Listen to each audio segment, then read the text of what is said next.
that the best next step was to expand that survey area and add an additional 16 lines to the west and to the south. So we are currently on those, still chugging away, mowing the lawn here. I believe at last count we had 58 potential targets, so the plan is to finish up these lines, and then we will likely bring Argus over to target 30 and 31 and get visuals on that. Mike seems to be particularly excited about those two, but that is not in the near future. We will probably do that in the next day or so. And in this search for the Samoan clipper, I believe, Alyssa and Trevor, we are setting a record in terms of how long Argus has been down there. We've already said it. Yeah? Yeah. How long? Do we know? What's our total hour count-ish? Right now we're at 96 hours. Nope, that's not true. That is false. Rewind. Minus 84. 84 hours. 84 hours, almost wow. Right on. And the previous record was 74 for Argus and Herc. So that's still, 74 hours is still the longest Herc dive, but now the longest Argus dive is longer. What is the longest that either Argus or Herc can stay down there? Until the boat runs out of fuel. So, I mean, yeah, so that's interesting because they're both sort of tethered and operating from the vessel. I mean, they can, in theory, stay down as long as we're operating up here, right? Exactly. That's right, yeah. Cool. Very cool. And this dive is a little bit unique because it is an Argus-only dive, and like we mentioned, it's a record-setting Argus-only dive. What are some of the benefits of operating just Argus as opposed to sort of our traditional dual ROV system? Well, Argus allows us to do this lawnmower powering we're doing, since we can use it as a almost like a tow sled. And with the side scan sonar, we can use the video camera on Argus to take care of that dead spot we have in the sensor, which is that black area in the sonar application you see up on the screen. So Argus will allow us for that sort of big, wide view of the area we're looking at, while Hercules will help us when we see something more specific and want to take a closer look.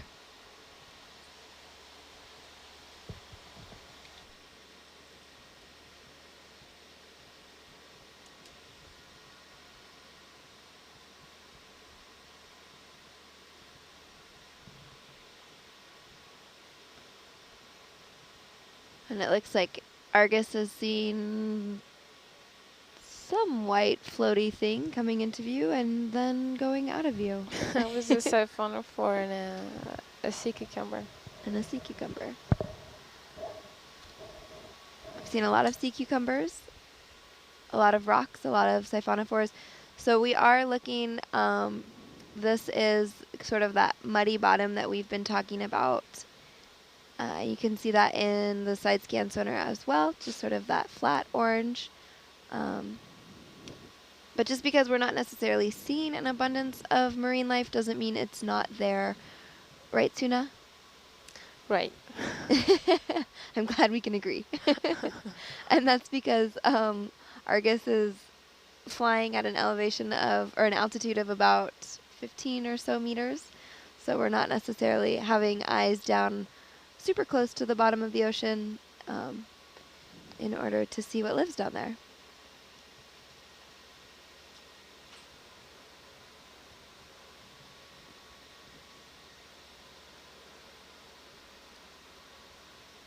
Based on other similar dive sites and depths and conditions, what sort of animals do typically live in this sort of environment? So what we see every now and then in the water column, we see usually in these type of environments. So I think we've been seeing some dinner plate jellies, some siphonophores, pelagic holothurians, shrimps. Those are fish. Those are some of the animals that we can see in the water column.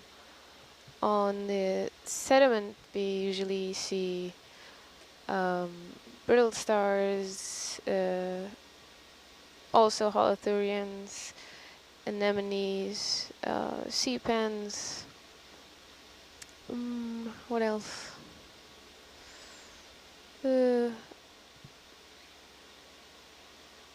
Fish, sometimes rays, mostly eel-like fish. Mm-hmm. And when we come to more rocky terrain, we tend to see more animals that need a hard substrate to attach themselves, like corals, sponges, and those organisms usually have also associates on them. And most of the corals have a lot of brittle stars on them, or squat lobsters, crinoids. Those are type of echinoderms. Sea stars, crabs, and all sort of things. The list goes on. And this is a part of the ocean where sunlight doesn't penetrate, right? So most of those are all animals that I've just described, because no light penetrates in these depths, so there's no photosynthesis, which plants need to thrive. So are most of the organisms that live at this depth, they're sort of feeding on this concept of marine snow, sort of? Yeah, correct. Well, detritus, organic material floating in the water. Is that a little shrimp krill thing? That looks like a either another holothurian. Oh. Something see-through. You see its guts. I think it was a holothurian. Yeah. I don't know. Have you seen any ctenophores or like pteropods out here, like the sea butterflies? I've seen ctenophores, Okay. but I can never be sure because they pass by so fast. Right. And I can't really zoom in on those. I It's just really tried to hard. focus on a few of them, and It's really pretty hard. impossible. No, Yeah. it's impossible, especially when they're so close to the camera. Well, I'm physically sitting closer to the screen, so that's helping too. That doesn't count as a zoom, Sam. It's manual That's not a zoom. zooms. Megan just popped on. Hello, Megan. Hi, Megan. How's Hi, it Megan. going? She wants to know, how varied have we seen the seafloor so far? I mean, we've seen a lot of mud, we've seen a lot of rocks. Mud. Yeah, I think Sam put it best. No. I think this is a very rocky terrain covered with sediment. And we determined earlier, day before yesterday, that this region is a part of the Samoan hotspot. So it is a volcanically active region, seismic region. In fact, we looked up yesterday that there was an earthquake. I think it was just under a 4, maybe I think it was a 3.8 or 3.9, and it was over 100 miles away from American Samoa to the south. So a lot of these rocks that we're seeing on the bottom of the ocean, basalt and carbonate, they are coming from volcanoes. And of course the fudge lava rocks, personal favorites. The what? Fudge lava. Fudge? Oh, that's right. I heard Yeah. about this. Okay. Fudge lava. Fudge lava. lava. Yeah. Yep. What? What? And it's relatively flat here, but in the southern part of this line, we passed over a fairly, steep, rocky slope. And then we've also, encountered a few, areas where there's, rocks kind of strewn across the bottom, and I guess areas where the bottom is kind of sloughed off, or there's the kind of ridges forming as well. There's been quite a bit of variety, to the bottom, and it's made it a bit of a challenge, interpreting the sonar. But we still feel very confident that the man-made wreckage we're looking for would stand out against this background. Right, and so on that left side of the screen, you can kind of see those are probably geological features, right? the sort of big, bright yellow with the black shadows. Yeah, the scale's especially large on those. So Yeah.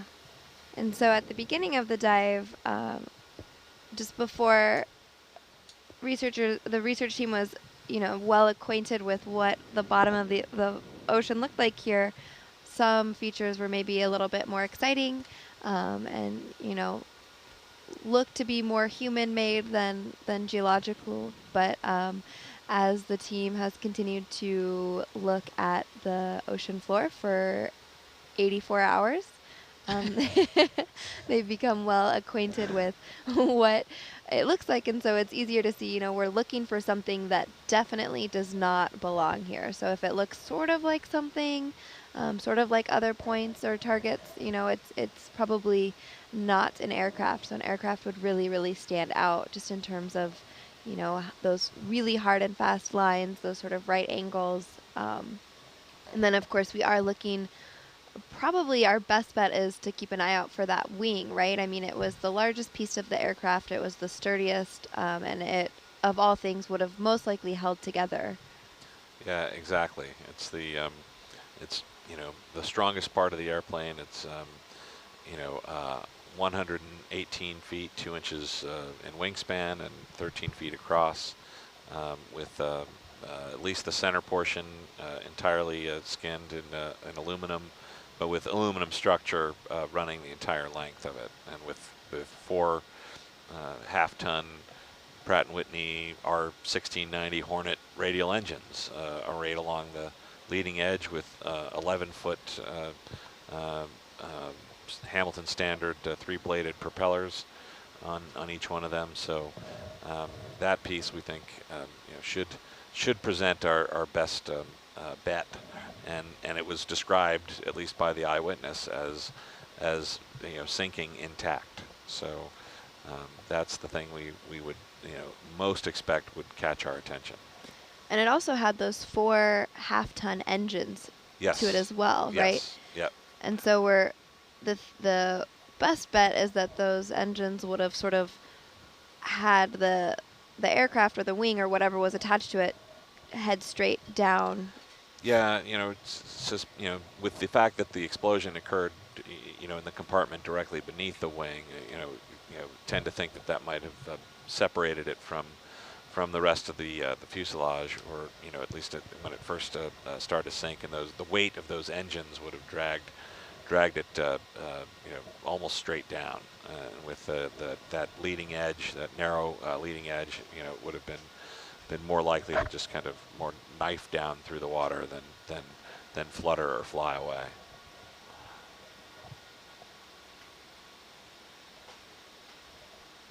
And just for the record, fudge lava is definitely not a technical term. That is a Madison original.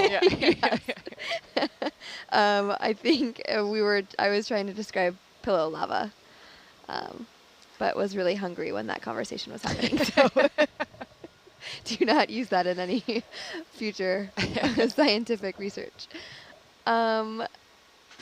So like we mentioned, we have 58 total targets that we have marked. One of those, target 19. Dee Dee, do you know if we did another scan over target 19? Someone is particularly interested in that one. We did not go back over it with the sonar, but the processing of it sort of ruled it out as being more exciting than we originally had thought. And we've also seen similar objects after that have similar characteristics. So it doesn't really stand out against Not as much as we hoped what we've been seeing before. I think at the moment the 2 most promising ones, at least in Mike's perspective, are 30 and 31. That is correct. And those are the ones after we get done with this line, another line headed south, and then a few more stops in between. We're going to put Argus's cameras on top of. Cool. I am so excited for that. If you have a moment, would you mind pulling up those 2 targets? You could just take a little peek. So you can sort of see, I guess, right, this one is a little bit different than even those ones we've been seeing recently on the side scan sonar on the live feed.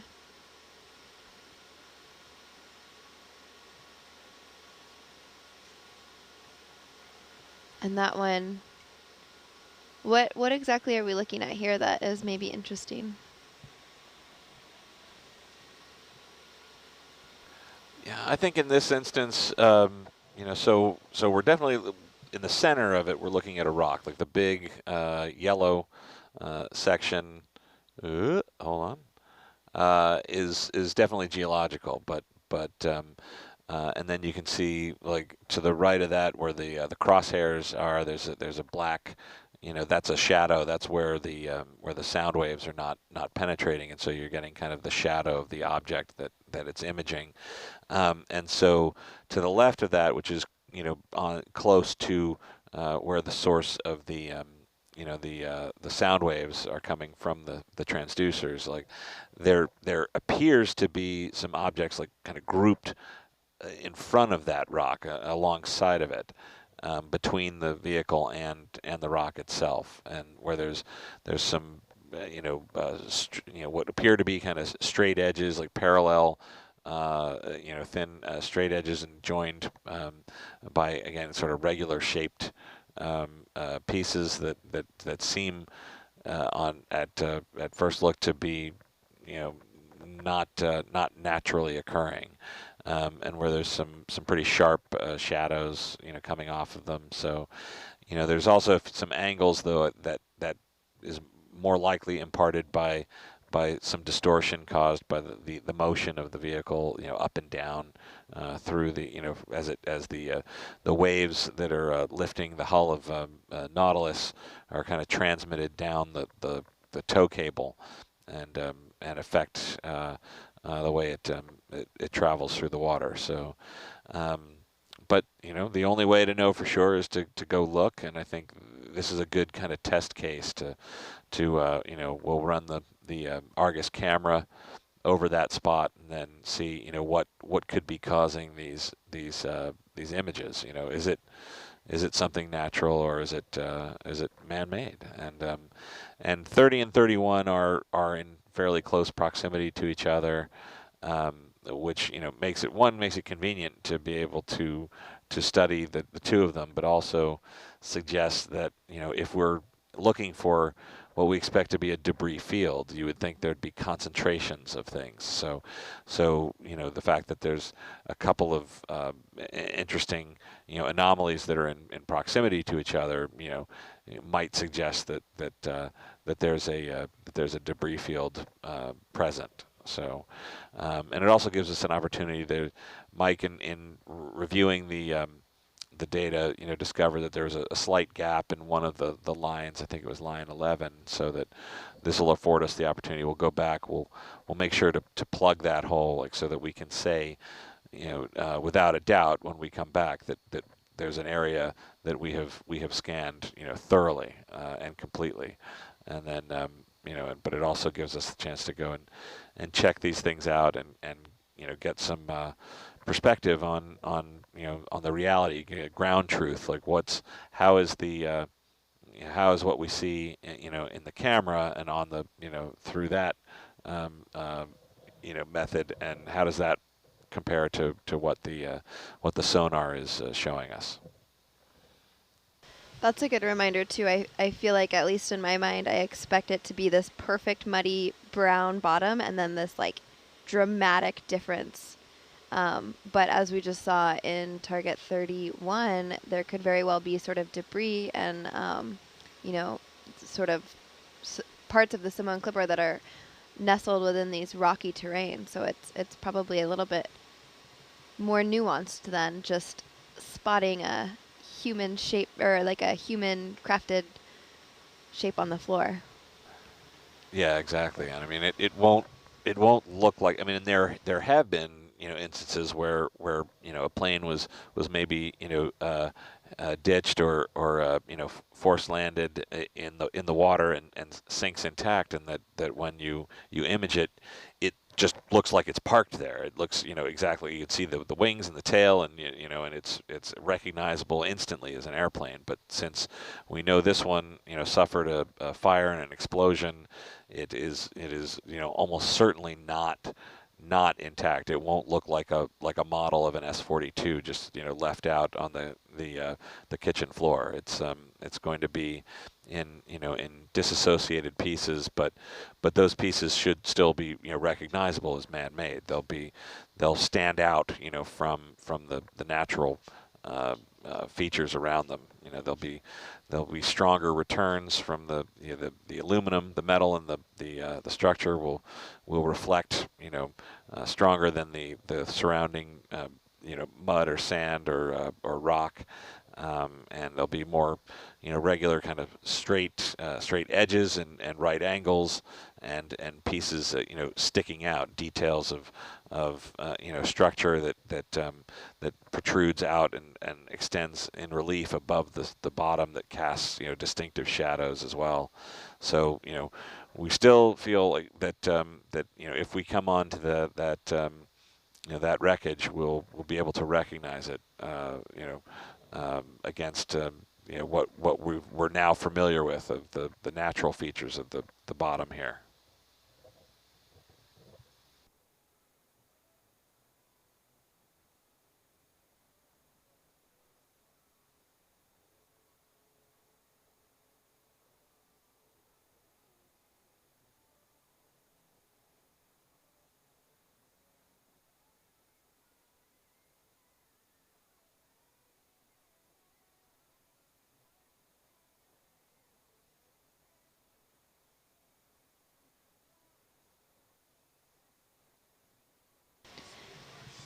This might be a question for you, Suna. I definitely have no concept of an answer for it. But what are sort of some of the benefits of deep sea gigantism? You know, maybe one might think that it would be more beneficial to be smaller and not need as much energy where food is more scarce. But of course, we do have some large animals down there. Okay, I'm not 100% sure of that answer, but I'm gonna try to guess that larger animals have slower metabolism, so they need they may need less energy and live longer. So that might be a benefit. Okay. I mean, I think that sounds good. What, okay, I'm trying to remember this fish. I think it was found a couple of years ago. It's like a giant fish, deep sea fish with a see-through head. Oh yeah, I know what you're talking about. I'm trying to find it. You can see the brain, right? Yeah, yeah, yeah. Yeah, I don't remember its name. Macropina microstoma. It can be. I don't remember. sounds like it could be right. Oh yeah, it's called a barrel eye. That's the common name. Yeah, barrel eye. It is one of the coolest fish I've ever seen. It's a deep water fish, so it has this transparent head and tubular eyes. And oh, I've seen those. Yeah, yeah. It was first discovered in 1939, actually. 1 year after the Clipper one. Yeah, yeah. And Monterey Bay Aquarium, I believe, captured the video of it. Maybe it was the first video of it in 2009, and then of course, you know, a lot of publications picked up the story after that. But you can find it on MBARI, MontereyBayAquarium.org/barrel eye fish, and it is. I mean, it doesn't really look like it belongs on this planet. And that's actually the Monterey Bay Aquarium Research Institute, which is a separate entity, actually, from the aquarium. Yeah. They're associated with each other. They're associated, yes, absolutely. They're located in different places. I think they're in Watsonville. No, they're somewhere else. They're up towards Santa Cruz from Monterey. Speaking of cool fish, have you ever seen an oarfish? Are those the ones with the long Dreadlock? No, they have like dreadlocks. oarfish? And yeah. I don't know if I've seen your one of first those. or second image is going to tell you everything you need to know. You rarely ever seen in water, frequently wash up on the beach. The real oh my goodness, what is Yeah. happening with my words? Sea The real serpent. sea serpent. Try just doing an image search. While we do an image search for a boat or a plane, flying boat. Words are hard. Yeah. Okay, yeah, so these oarfish as well, human encounters are very rare. And it looks like information about them is mostly we mostly know it from specimens that have washed ashore rather than live ones. I can't wait till you see one. And I have imaged those from an ROV before. Oh, really? Yeah. I have a theory about them. I think they're attracted to either our noise or our electrical emissions from an ROV. And they can be so... Oh, those are beautiful. Yeah, and the really big ones are like that. And you'll see an image of a bunch of people on the beach holding one, and there's like 9 people holding it. Oh my goodness. So they're a bony fish. Enormous. Have you seen these before, Suna? Which ones? Oarfish. I haven't seen one under the water, no. Just images of... And they're very hard to image. As soon as you try and get a shot, they're gone. They're Have you seen one in the water? Yeah, when On I was camera? working in the Gulf of Mexico, Yeah. when we would be recovering the ROVs, we caught a fleeting glimpse, like it was like Bigfoot. Oh. Like, what was that? And we went back and looked at the footage, and there's barely any of it, but the dreadlocks kind of give it away. And so we did some research, and then we continued to see them on recovery of the ROV. So we think they were drawn in, and in one case there was 2 of them, and they made 2 passes on the vehicle. And as a result of that, I ended up contacting a known researcher on oarfish who had done a lot of work. And they were buying into the theory, at least, that they were attracted for some reason to the ROV. And the vessel I was working on at the time, we moved to another region of the world, and we weren't able to really follow up on that theory. But if I were working GOMEX again, I'm going to test that, because they're super cool, and they're amazingly long. Very interesting fish.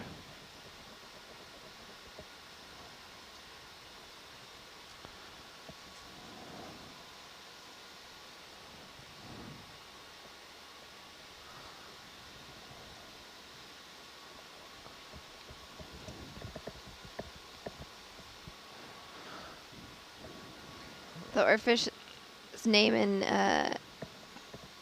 in Japanese is Ryugu no Tsukai. Wow, you nailed it. Which means messenger from the sea god's palace. Oh. Yeah, I could what see an that. epic name. Yeah. Yeah, that's beautiful.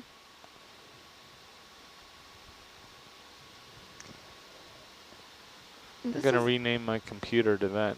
So when Justin looks up to see Messenger who's on from the network. sea god's palace. Yeah. Is that God's like possessive, like apostrophe S? Yep, just a one god. Did you study journalism? I did. Oh, yeah. good. Yep. AP Style Guide or Chicago? AP. Yeah. Yeah. Yep. I did it in undergrad and graduate school. So you never said, what is the thing that always gets me? You always say more than, not above 50,000. You know what I mean when you're doing numerical references? You never like nearly? Yeah, well, you never say like they caught above 10 fish. It's always more than. More than. Yeah. Yeah. Yeah, I mean, because above implies space, right? Yes, yeah, like you're like standing above something. Yeah, more than, nearly. Those are good ones, especially because like nobody likes to see 21,759, right? Yeah, It's better yeah, to say more exactly. than 21,000 or Yeah. nearly 22,000. So have you noticed, well, maybe not, in the last 5 years, maybe we'll constrain this time period, that more and more of the content that you consume is just horribly written. Like there's sentences that the end of the sentence repeats the first part of the sentence, or somebody's title is in there twice. It just doesn't seem like when you look at news articles or read something online that, Yeah, I mean, especially from an organization.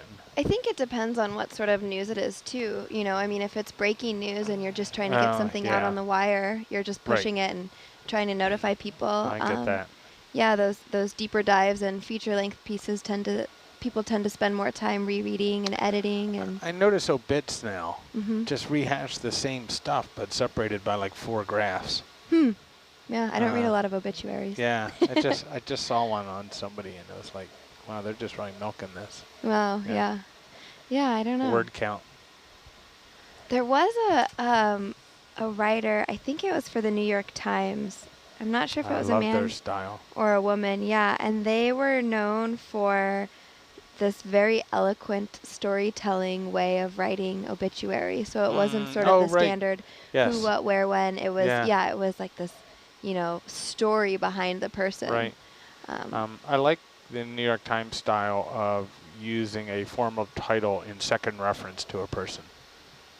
So, you know, director of sales, Tom Smith was blah, blah, blah, blah, blah. Mr. Smith said that, da, da, da, da, da. And so they use the Mr. or the Mrs. or the, yeah, you know. yeah, or doctor. Yeah, it's just a little more formal style. Yeah. Thoughtful. I prefer just last name personally, without the Mr. or Mrs. or Miss or doctor, but.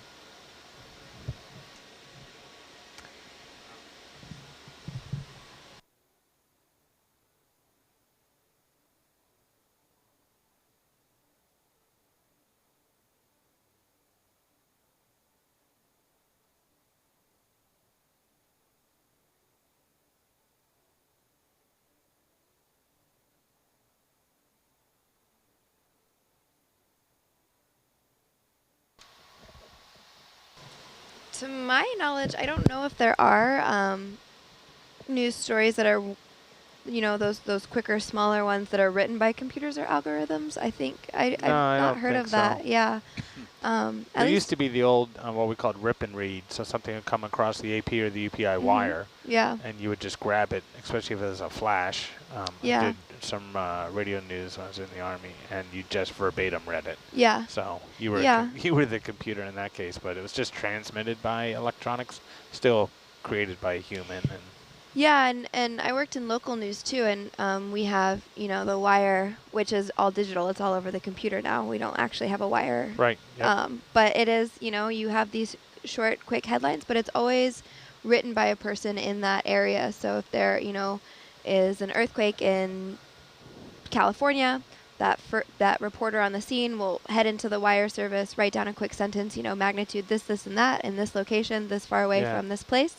Sends it out on the wire, so then any local bureau that has access to the wire can pull that up and look at it, and then sort of, you know, contact that reporter if they want a deeper story. Yeah. So to my knowledge, I've never experienced news stories that are written by computers, but everything, all of the information is transmitted through it. Have you done television news? Is that what you were doing? I did, yeah. I was a reporter, producer, and fill-in anchor. Did you guys use Avid News Editor? News Cutter? We did not. Oh, look, there's a fish. Zooming out. Bye, fish. Bye, fish. We used Edius. Oh, right. Yep. Yeah. Yep. But I used Final Cut Pro in grad school and undergrad. Yeah. Did your assignment editor read the morning paper and then listen to a scanner? Oh my goodness. When I was producing, the scanner was right next to my head. Yeah. All the time. And I also I did the midnight to 8 a.m. shift. Oh, yeah. Yeah, because I was producing. Doing the morning. I was producing the morning news, yeah. And a lot of times I'd be the only person in the news station sitting next to that scanner. Different sort of news than science reporting, that's for sure. Yeah.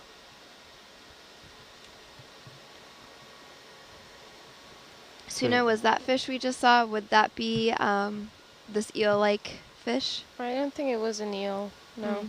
The tail was not eel-shaped.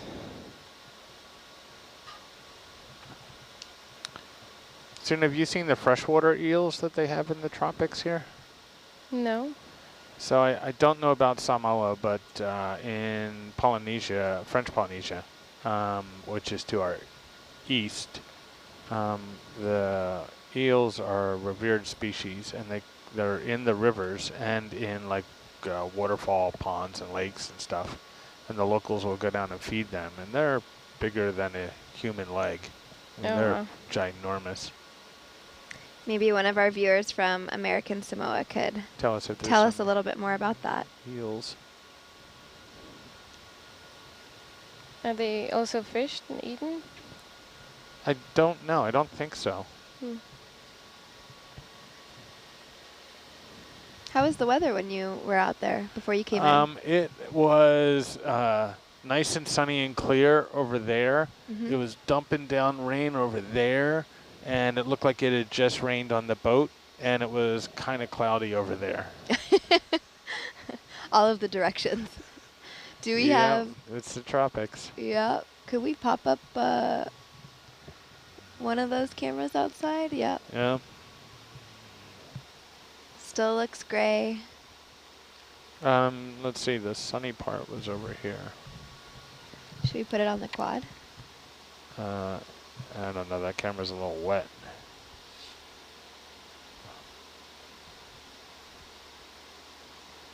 Oh, there's a sliver of light over there. Yeah, see how it gets brighter? That's it.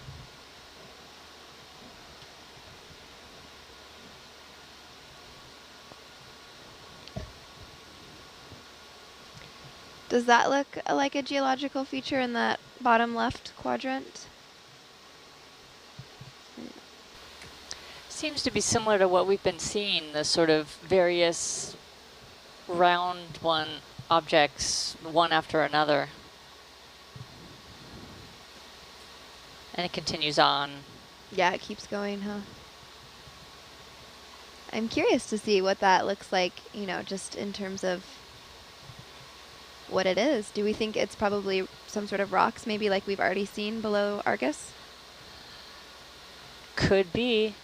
Some of these rocks, well, most of these rocks will probably never have eyeballs on them. Yep, that's true. I'd love to bring a large old plane out here and throw it off the boat and then image it and then pick it back up just so we know what a plane might look like here. Well, hopefully we will know what a plane will look like. Counting.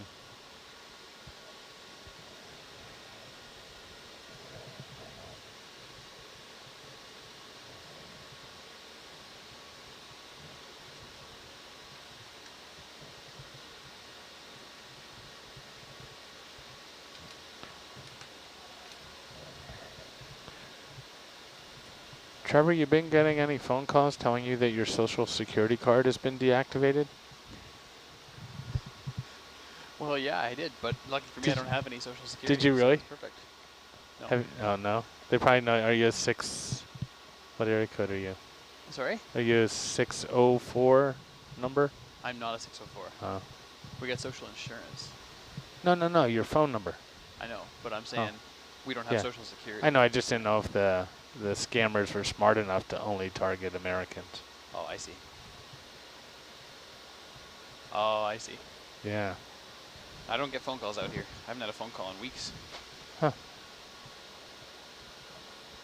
I just refuse to answer numbers I don't have. You know what I did? I just turned on like Do Not Disturb, and I set it so it'll only ring through numbers from my contacts. Nice. Yeah. But boy, like we've had some contractors working on our house, and it's become a huge problem for them. Because I just don't they answer get numbers cold I don't calls. know. That's how they run their business. People call them to book work. But don't they, wouldn't they, I just assume that if it's important, they'll leave a message. Yeah. Or if you're a plumber, they're going to call the next guy on the list. That's it, right? That's true. Yeah. That's a fair point. Telemarketers Yep. have ruined telephones. It's brutal. Yeah, the trades, tough stuff. So instead of actually selling more products or whatever they're trying to do with their telemarketing, they just stopped other businesses from a productive way of running their business. My phone provider actually started doing this new thing where if it's a telemarketer, it'll it'll turn the call off and flag it as a telemarketer. Nice. Which is super convenient. But they can come up with new numbers like almost as fast as you can block them, which is real lame. Yeah. Sometimes I like to answer and not say anything. I was thinking about changing my voicemail so it says, "You reached an inmate at the Clallam Bay Correctional Institution. This call may be monitored." Although it's just robots. Irritating. Where's my flying boat?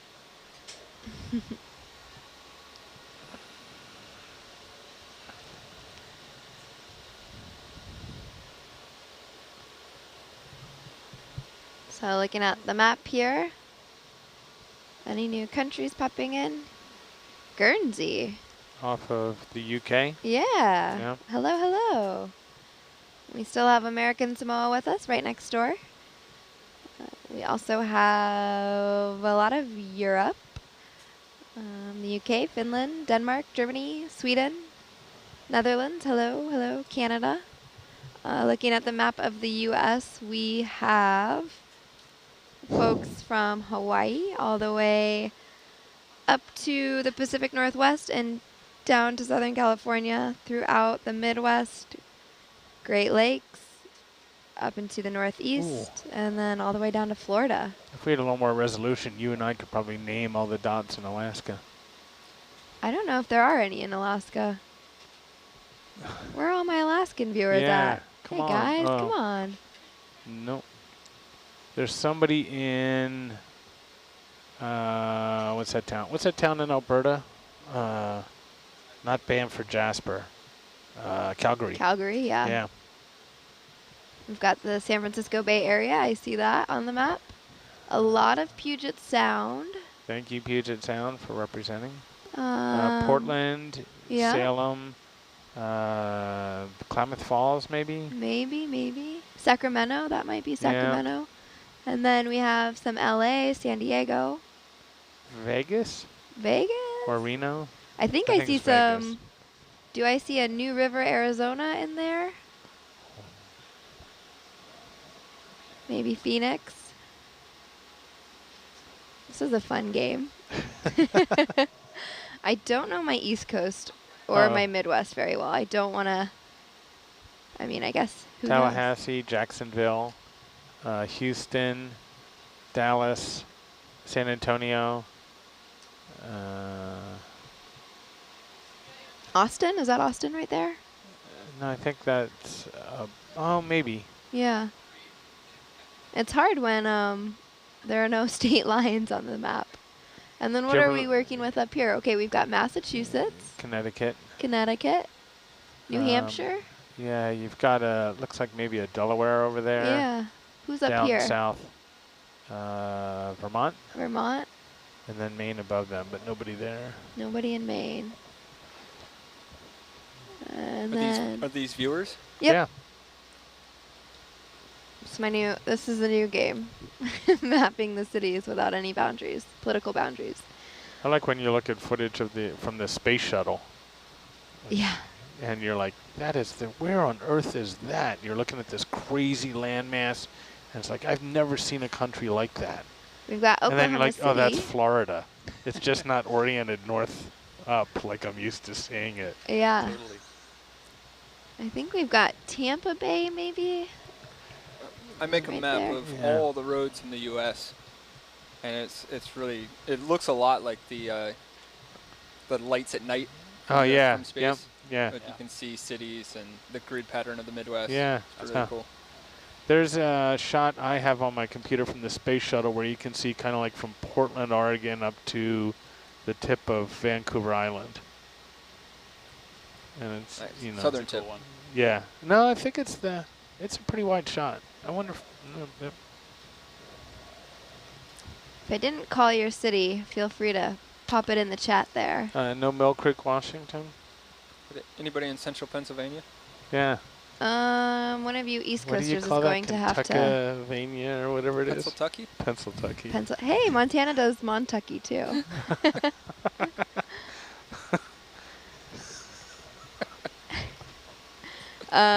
Okay, maybe somebody who's more familiar with the East Coast can answer that one for you, Miles. Go a little bit that way. No, there's like a, oh, no, that's maybe Pittsburgh. Right onto the Great Lakes. Yeah, that'd be Pittsburgh. Yeah.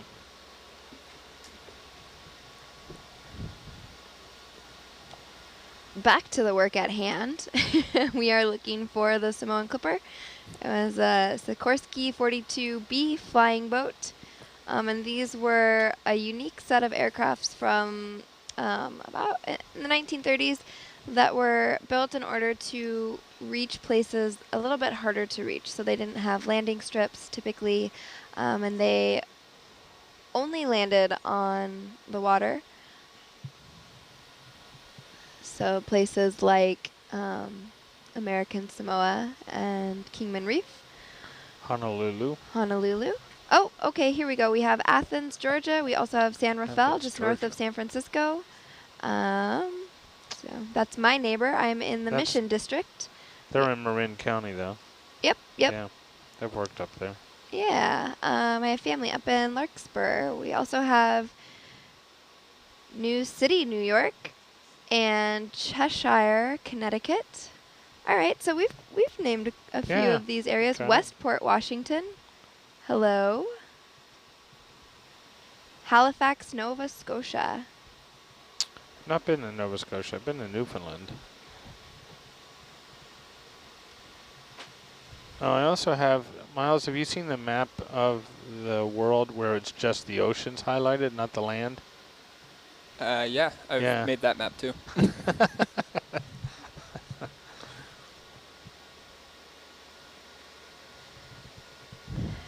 Russ, maybe you could take this question. Why were these flying boats so popular in their heyday, and why are they not so common today?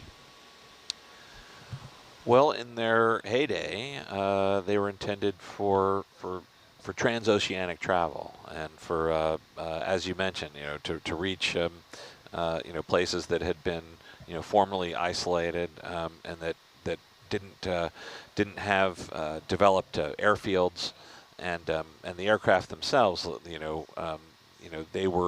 they were pushing the boundaries of the range and efficiency and lifting power of the airplanes, and so they had settled on flying boats for a number of reasons. One, they were you could essentially take your landing field with you everywhere you went. And Pan Am especially had started their operations in Key West, Florida, with a mail run to Havana, Cuba. So they were operating in the Caribbean and flying between the U.S. and several islands.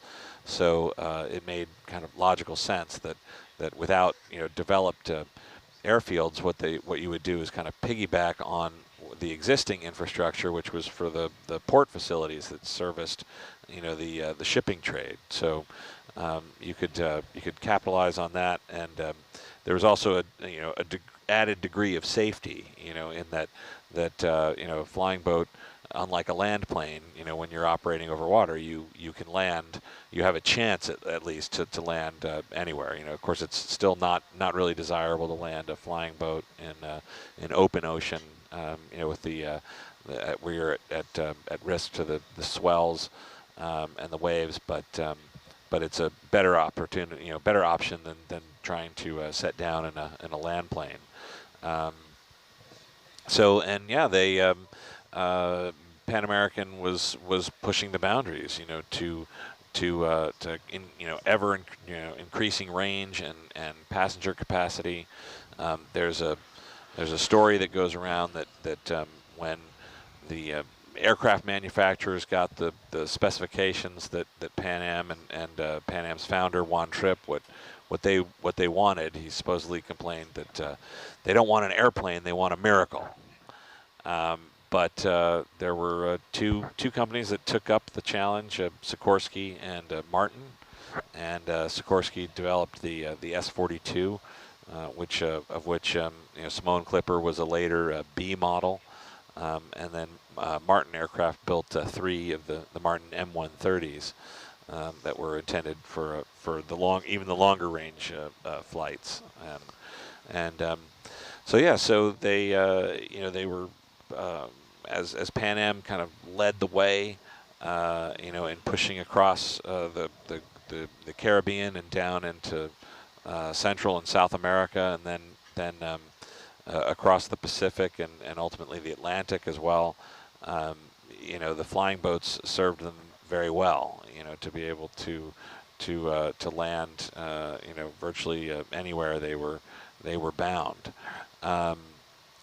Then really the war years intervened. So World War II begins in 1939, and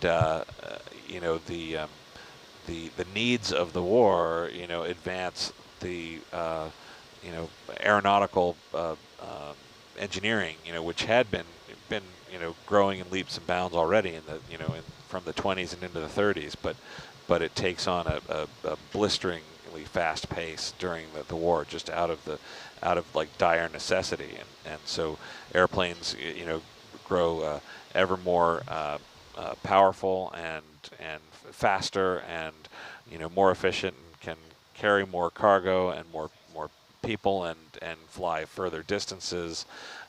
They start experimenting. They've already started experimenting with cabin pressurization to allow aircraft to fly even higher and more efficiently. And then they also at the same time are developing all the infrastructure that helps these vast movements of aircraft around the globe, as they move them in and out of the combat fronts and haul cargo and personnel and weapons and so you have these airfields and the navigational aids and everything that are popping up on the routes to and from Europe and out into the Pacific, and so many of these Pacific islands, the first thing the warring powers do when they land on an island is start building an airstrip. So you have these, now you have like a surplus of aircraft and especially land planes now that can cross oceans reliably, and there's the facilities to take them, and that you can fly a plane, you could fly from New York to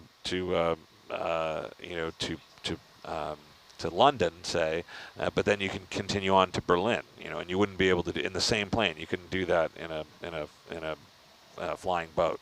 So yeah, so I think the flying boat as well, like there's certain limitations on, because you have to have the hull form and the ability to take off from the water, and so they start to fall behind in the ability to make them, as streamlined and as fast and as efficient as the land plane models that are coming on. So, and then of course they start moving into the jet age, and that it leaves the flying boats well behind. So Russ, in the context of that history of flying boats, and especially with regards to like these clippers, how is that related to the timeline and the use case for the Spruce Goose? Was that was a 50s thing, late 40s? No, the Spruce Goose, or the Hughes H-1 Hercules, was developed during World War II. Okay, so was it military really focused? Yeah, well, what it was is they they were suffering such terrible losses from the German submarines, the U-boats, crossing the Atlantic, that they were trying to think of a way, like, how can we bridge that gap? How can we get over the U-boat menace? And they thought, we'll fly, huge quantities of material and personnel, like, just skip over the submarine threat. But it just took so long to develop, and they were also having to work with, because it was an experimental aircraft, they had to use non-strategic materials to build it. So they didn't really get aluminum you know, allocated to them. They had to do these wood laminates, you know, so that's where like the you know the nickname Spruce Goose comes from, is the fact that it was made, you know, essentially made out of wood. Right. Because rubber and steel were assigned to the war effort. Yeah, and so, you know, by the time, you know, the Hughes had it completed, you know, the war was over. I mean, even at the time, you know, the just improved convoying and anti-submarine measures and better intelligence and everything had really neutralized the German submarine threat, and so the plane was already, you know, kind of outmoded before even before the end of the war. Right, but the experience with these flying boats and even the adverse incidents that happened in the 30s did not prevent them from still seeing that as a viable option to solve a problem. Right, and no, and I mean they still, you know, maintained you know, successful passenger and mail routes with these planes, and they served you know, flying boats served well throughout the war for, you know, maritime patrol duties and, you know, anti-submarine and you know, movements of personnel around, and you know, some of them still survive. A number actually survive because they were purchased by Howard Hughes in order to train in order to fly the you know, the Hercules. So start on a smaller model. Yeah, so like there's a smaller version of the S-42 called the S-43.